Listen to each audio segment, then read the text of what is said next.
Indus valley civilisation.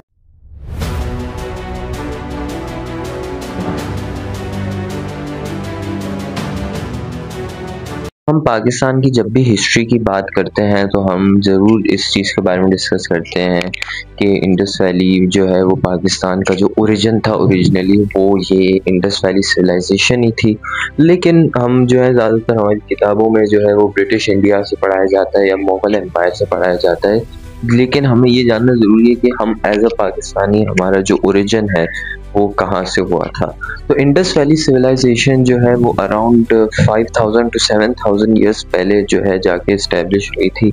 ये जो थे ये बेसिकली इमिग्रेंट्स थे जो कि मेसोपोटामिया या फिर आज आप जिसको इराक कहते हैं या इराक से आए थे, या और दूसरी जो हिस्टोरिकल थ्योरी है वो ये है कि ये लोग जो है इजिप्ट के साइड से आए थे, यानी कि एंशिएंट इजिप्शियंस थे।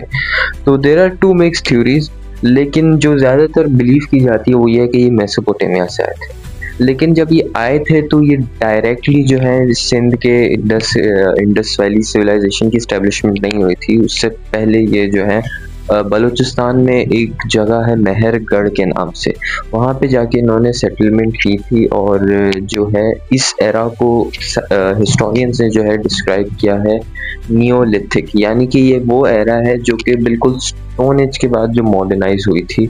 यानी कि मतलब कि इनको आग जलाना आती थी, पानी के साथ क्रॉप्स उगाना आते थे, फार्मिंग करना आती थी, यानी कि वो बेसिक स्टफ जो कि स्टोन एज में नहीं हुआ था वो चीज़ें जो है अब ये दौर में हुई थी। लेकिन ये इतनी एडवांस नहीं हो चुकी थी क्योंकि उसके बाद की जो एम्पायर्स आई थी, रोमन एम्पायर हो गई, बाइजेंटाइन एम्पायर हो गई, जो इतनी एडवांस नहीं थी। अगर हम इसकी सबसे पहली सेटलमेंट जो कि मेहरगढ़ थी वो जिस इन बलूचिस्तान के वेस्टर्न रीजन में, ऊपर नॉर्थ वेस्ट रीजन में, वहाँ पे जो है इनकी फर्स्ट सेटलमेंट थी। और इसकी जो थी दो थ्योरीज हैं कि एक या तो ये मेसोपोटामिया से आए थे या जो दूसरी थ्योरी है इजिप्ट से आए थे। वो काफ़ी ज़्यादा इससे हम रिलेट भी कर सकते हैं क्योंकि it is in a region जो कि जहाँ से पाकिस्तान का जो है वो स्टार्ट होता है। तो ये भी पॉसिबिलिटी है कि ये जो है इन दोनों में से किसी रीजन से आए होंगे। एंड सेकेंडली जो है ये जो लोग थे नोमैड्स हुआ करते थे, मतलब कि इनका कोई परमानेंट ठिकाना नहीं हुआ करता था, एक परमानेंट सेटलमेंट नहीं हुई करती थी। उसकी वजह ये है कि इनके पास कभी ना कभी कोई ना कोई चीज़ की जो है वो लैक होती थी, जैसे कि पानी हो गया या फिर जो बेसिक एक इंसान को ज़िंदा रहने के लिए जो चीज़ें चाहिए होती हैं वो इनके पास जब भी कोई उनकी कमी होती थी तो ये एक जगह से मूव करके उस जगह पे चले जाते थे जहाँ पे इस रिसोर्स की वास्ट अवेलेबिलिटी हुआ करती थी, जिस वजह से इनको हम नोमैड्स कहते हैं। अब ये जो है मेहरगढ़ में आके ये जो सेटल हुए थे ये वही सेम लोग हैं जो कि इंडस वैली में भी आके सेटल हुए थे, ये वही सेम लोग हैं जो हड़प्पा में भी सेटल हुए थे। अब ये जो है बिल्कुल एक स्टार्टिंग फेज़ है और ये कहा जाता है कि ये जो थी साउथ एशिया की सबसे पहली आबादी थी, उसी के बाद जो है ये फैलते गए।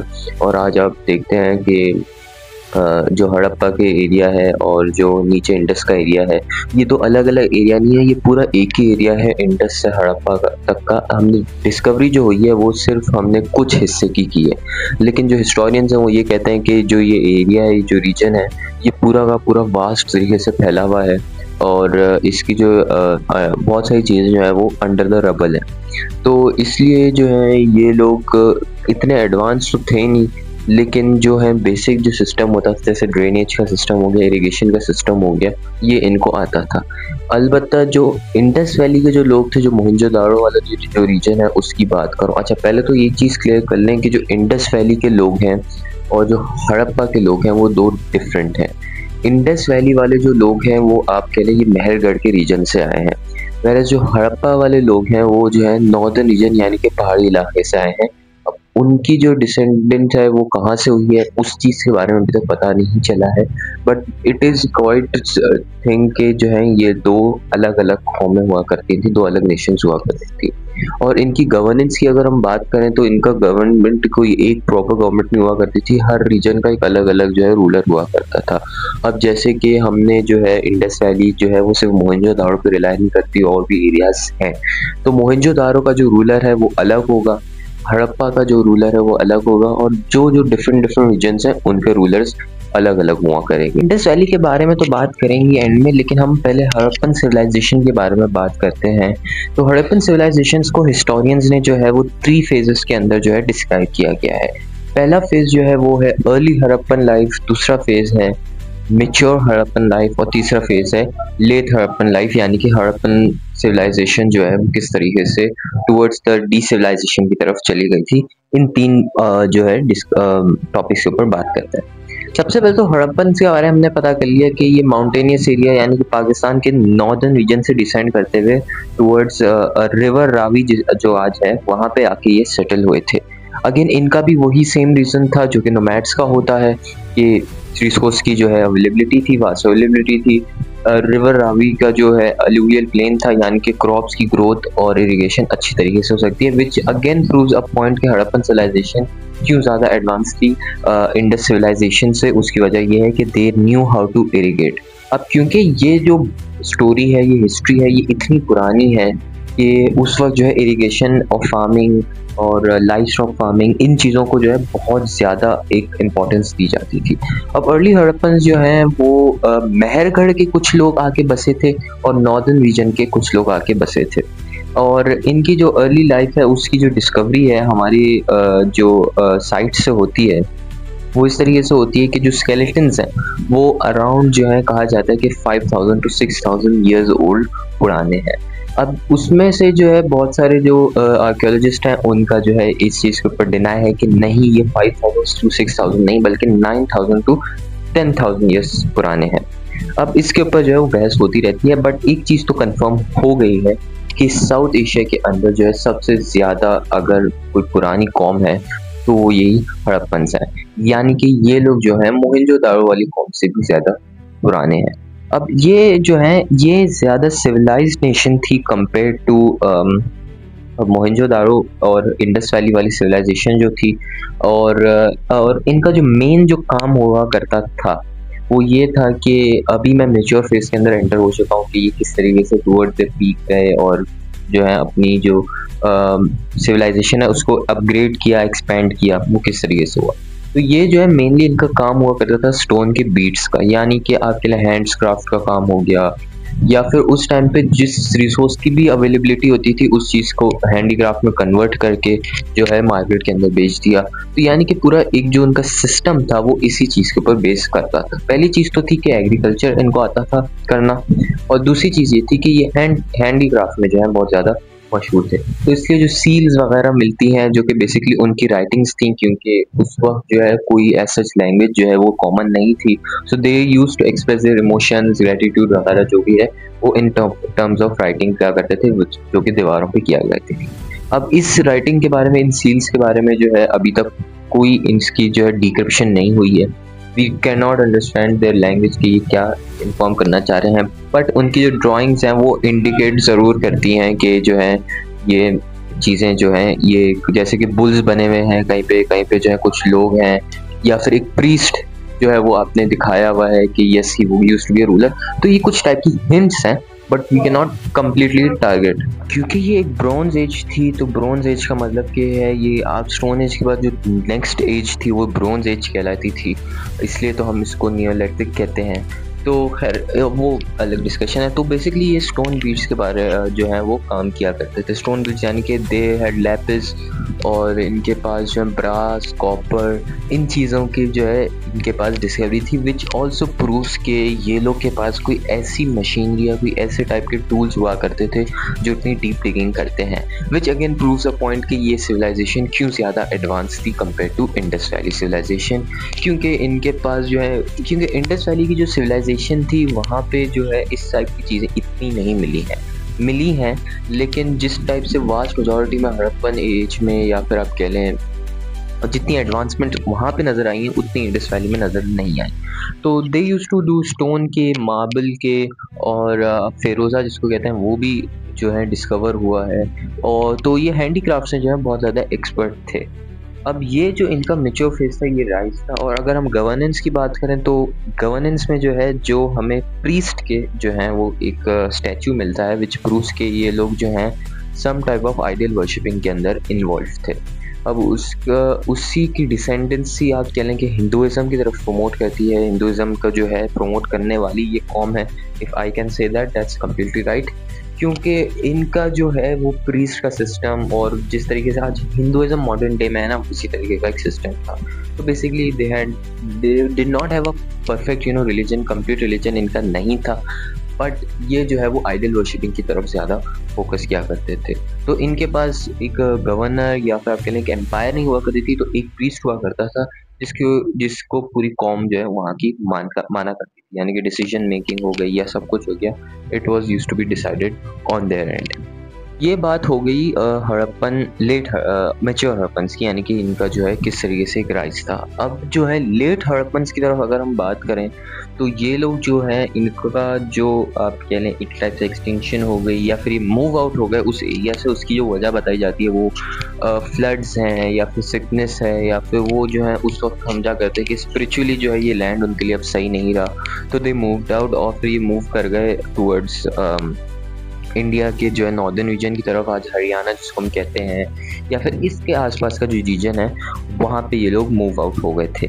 और मेजॉरिटी कहते हैं कि जो है ये फ्लड्स के अंदर बह गए थे, क्योंकि अभी जो ज़मीन है वो आप देखें जब भी एक्सकवेशन होती है किसी भी साइट की, आर्कियोलॉजिस्ट साइट की, तो वो जो है मिट्टी के नीचे काफ़ी दबी हुई होती है, विच अगेन प्रूव्स कि ये जो सिविलाइजेशन थी वो बहुत साल पहले तो थी, उसके ऊपर मिट्टी कवर हो गई, दैट्स कम्प्लीटली जोग्राफिकली पॉसिबल। लेकिन क्योंकि ये जो उसका स्ट्रक्चर था, उसके अंदर जो एलिमेंट्स मिले उस स्ट्रक्चर के अंदर, उन स्केलेटन्स के अंदर जो एलिमेंट्स मिले उनके अंदर जो है ये प्रूफ दिया जाता है कि उनके डीएनए में, हड्डियों में, कि ये जो कौम है ये बेसिकली या दो रीजन्स जैसे जो है वो मरी है। एक रीज़न तो आपका है फ्लड्स की वजह से, और एक रीज़न है कि ट्यूबरक्लोसिस और लेप्रोसी की जो सिकनेस थी वो उस वक्त काफ़ी कॉमन थी, इलाज हुआ नहीं करता था, मेडिकल तो खैर आप छोड़ दें, बहुत दूर की बात है। उस वक्त आर्कियोलॉजिस्ट के अकॉर्डिंगली वो ये है कि उस वक्त की जो मेडिसिन हुआ करती थी वो पत्ते हुआ करते थे, यानी कि अगर कोई बीमार होता था या कोई भी किस्म की बीमारी होती थी वो पत्ते खा लेते थे। अब कुछ एडवांस जैसे ट्यूबरक्लोसिस हो गया और लेप्रोसी हो गई, इनका जो है इलाज आप जाके जो है काफ़ी अच्छा हुआ। अभी आप let's even go like 50-60 years पहले, तो तब भी जो है इतना अच्छा इलाज इसका नहीं था, तो उस टाइम में तो इस चीज़ को क्योर करना was almost next to impossible. तो ये हड़प्पन सिविलाइजेशन की पूरी एक हिस्ट्री थी। कुछ लोग मेहरगढ़ से आए थे, कुछ लोग नॉर्दर्न रीजन से आए थे, बट मेहरगढ़ से आने की वजह वही नोमैड्स थे, इनका कोई एक ठिकाना नहीं था। और हड़प्पा में भी इन्होंने ये किया कि जब इनका यूज़फुल रहा लैंड तब तक ये रहे, उसके बाद ये मूव आउट हो गए। हम मोहनजोदारो वाले रीजन की बात करते हैं तो वहाँ पे जो लोग रहते थे वो सारे के सारे मेहरगढ़ के ही थे, और कुछ लोग कहा जाता है कि वो डायरेक्ट जो है इजिप्ट साइड से आए थे, वो मूव हुए थे। और तो ये जो सिविलाइजेशन है इंडस वैली वाली, ये भी हड़प्पन सिविलाइजेशन की ही एक समझ लें आप डिसेंट है, क्योंकि ये जो है पूरे पाकिस्तान के ऊपर ये फैली हुई है। तो हम एक ट्रायंगल बनाते हैं अगर मेहरगढ़, हड़प्पा और मोहनजोदारो, तो ये ट्रायंगल के जो 3 बॉर्डर्स हैं उसके अंदर जो कुछ भी आएगा वो सारा का सारा इस सिविलाइजेशन के अंडर ही आता था। तो ये हम नहीं कह सकते कि सिर्फ एक स्पेसिफिक एरिया में थे ये लोग, ये लोगों का मेजॉरिटी पाकिस्तान और इंडिया का जो नॉर्दर्न रीजन है वहाँ पे इनका कंट्रोल हुआ करता था, या फिर इनकी जो है आबादी वहाँ पे ज़्यादा थी। तो दिस इज़ द रीज़न। तो इंडस वैली का भी सिमिलर स्टोरी है compare to Harappan civilisation. Indus valley civilisation में ये था कि उनका जो ड्रेनेज सिस्टम था, उनकी जो सोसाइटी थी वो ज़्यादा बेहतर तरीके से बनी हुई थी, घर जो थे उनके वो इस मटेरियल से बनाए गए थे कि वो गर्मी में ठंडे रहा करते थे, और सर्दी के अंदर जब वो गर्म हुआ करते थे, क्योंकि वो बेक्ड ब्रिक से बनाए गए थे। और तो यही इनके बारे में, और ज़्यादातर इनकी जो सोर्स ऑफ इनकम हुआ करती थी वो जो है कहा जाता है कि ये लोग ही जो है इरिगेशन किया करते थे, या फिर उस वक्त जो है शुगर केन की जो है वो ग्रोथ हुआ करती थी, तो जो है वो बेच के ये लोग पैसे कमाया करते थे। हम बात कर लेते हैं कि किस तरीके से इस लैंड की साइट की डिस्कवरी हुई थी। तो ये ब्रिटिश इंडिया की ही बात है, और उस वक्त जो है ब्रिटिश आर्मी के एक सोल्जर थे और एक आर्कियोलॉजिस्ट आदमी बने थे, वो उनका नाम था चार्ल्स मेसन। उन्होंने जो है इस लैंड की डिस्कवरी की थी, और बेसिकली एक स्ट्रक्चर था जो कि ज़मीन के बाहर जो है वो एक रूइन की फॉर्म में था, कि जो कि एक बेसिकली हिंट दे रहा था कि यहाँ पे कुछ चीज़ है। तो उन्होंने जो है फिर अपनी डिगिंग स्टार्ट की। तो बेसिकली इनकी जो डिगिंग का मकसद था वो ये था कि ये जो है मिनरल्स या फिर वो किसी चीज़ की एक्सकेवेशन करने के लिए यहाँ पे आए थे। तो जब उन्होंने डिगिंग स्टार्ट की तो यहाँ से नीचे से स्ट्रक्चर जो है उसका निकलना शुरू हुआ। तो फिर बाद में जाके उन्होंने जो है ब्रिटिश राज में जो उस वक्त के किंग थे उनको इन्फॉर्म किया और कहा कि देखें यहाँ पे जो है कुछ चीज़ें मौजूद हैं और रूइंस मौजूद हैं जो कि हिंट कर रही हैं कि पाकिस्तान और सब कॉन्टिनेंट का जो ओरिजिन है वो कहाँ पे हुआ था। तो फिर उसके बाद उन्होंने जाके जो है डिगिंग स्टार्ट की। तो ये प्रोसेस लगभग कोई 200 साल पहले स्टार्ट हुआ था और अराउंड ये फिर जाके जो है 1970s में जो है यूनेस्को की वर्ल्ड हेरिटेज साइट का भी पार्ट बन गया था। तो इस तरीके से इस लैंड की जो है वो डिस्कवरी हुई थी। इसके ऊपर इतनी डिटेल है नहीं, क्योंकि उसके बाद यूनेस्को के आर्कियोलॉजिस्ट आए थे, उन्होंने फर्दर डिस्कवरीज की। उन्होंने बताया कि ये सील्स जो है इनका क्या मतलब होता है, क्योंकि सील्स जो है ना वो बेसिकली स्टोन एज के ज़माने की हिंट देती हैं।